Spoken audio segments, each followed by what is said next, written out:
At this point, I've eaten it, counted 420 locations. Started August 2010. I finished my last big road trip December of 11, but it started really 3 years ago. And I decided to save up my vacation at work for an entire year and just take a month off from work. So I decided, at the very last minute, I was just gonna hop in a rental car and just drive anywhere. Just gonna pick a point on the map where I would never think about going for any logical reason.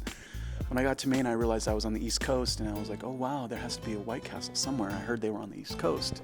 So I got online and got on my phone, and I was like, oh wow, there's one in Cleveland. I passed Cleveland on my way to Maine. I'm gonna go back there on the way home. And I ended up in the drive-thru at midnight. I was just excited to finally get my first real slider, and I wanted to see Gary, Indiana. And when I got to Gary, I was pleasantly surprised by my second castle. Got the best customer service ever. I still remember the young lady. I gave that store the award for best customer service. And I thought, okay, in a joking manner, I'm just gonna eat at everyone in the country.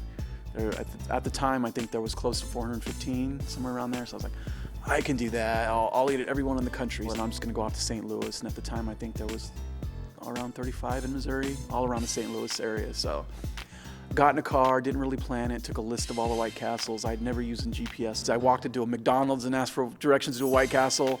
And at one point, I almost gave up, but I thought, no, I'm this far. It's a 7-hour drive from Omaha. Might as well finish it. So I ended up eating at like 18 stores in one night. It was just ridiculous.